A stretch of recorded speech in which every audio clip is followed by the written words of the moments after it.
आपणो अधिगम टॉपिक चलन आ रही आप अधिगम की अर्थ परिभाषा सारू की देखियो। अब अपना सिद्धांत चलन ला रही आज है एकल प्रयास अधिगम सिद्धांत। एकल प्रयास अधिगम सिद्धांत है कि वो है एडविन गुथरी को इन सामीप्य अधिगम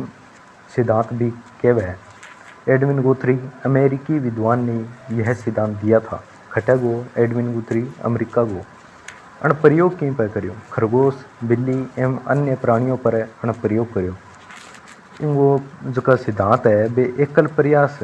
सामीप्य अधिगम पुनर्बलन पर विचार और आदत छुड़वाने की विधियाँ ये चीज़ां दी हैं। तो हमें एकल प्रयास अधिगम के वह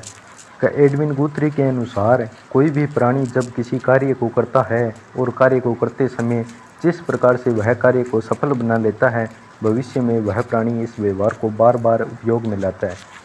यानी आप बात करा कि कई बार आप देखो वहाँ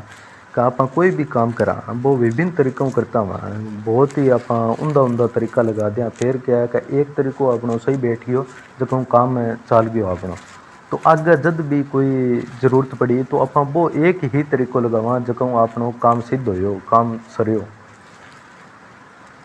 अब सामीप्य अधिगम में इनका के विचार है। इन्होंने पीटर नामक बालक पर अपना प्रयोग करते हुए यह स्पष्ट करने का प्रयास किया था कि उद्दीपन और अनुक्रिया में जितनी अधिक समीपता होती है अथवा क्रिया बार बार होती है तो अधिगम की मात्रा उतनी ही अधिक होती है और व्यक्ति अधिगम की दिशा में जल्दी सीख पाता है। यानी आप देखो कि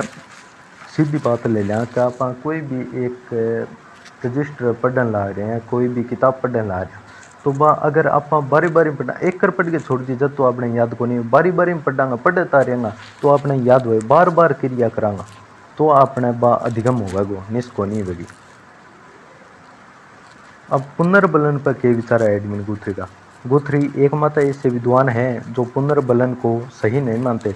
और गुथरी कहवा का पुनर्बलन नाम को की को नहीं हुआ कहते यूँ झांसो देन ला रहे हो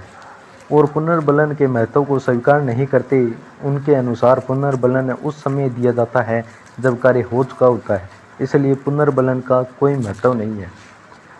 एडविन गुथरी क्या है कि आप देखियो वहाँ का कोई भी टाबर है जो 10वीं कक्षा में जहाँ पास हुई है बढ़िया परसेंट हो तो बिन अब 15 अगस्त में स्टेज पर जाके बिन सम्मानित करेगा शील्ड वगैरह देगा लेकिन कई बार बिन ही जरूरत हुआ है बी टाइम का 10वीं की परीक्षा पहला को टाइम हुआ है तो कई बार बिन किताबों की भी जरूरत हुआ है पेन की जरूरत हुआ है तो बिन लिया के कोई कौन दिया लेकिन जब सम्मानित करना है बाकी सारा आगे हो जाए बात कहिए एडविन गुथरी।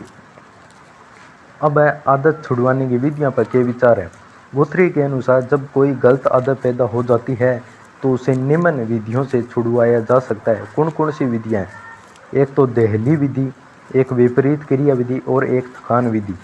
थकान विधि यानी कि एक इस काम में लगा दियो जो टाबर एकदम थक गए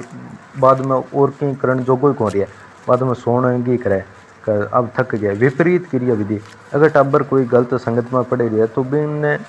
दूसरी क्रिया में लगाओ कोई इसको काम दे दियो जो को बिन संबंध ना हो तो वो ऑटोमेटिक छोटे वो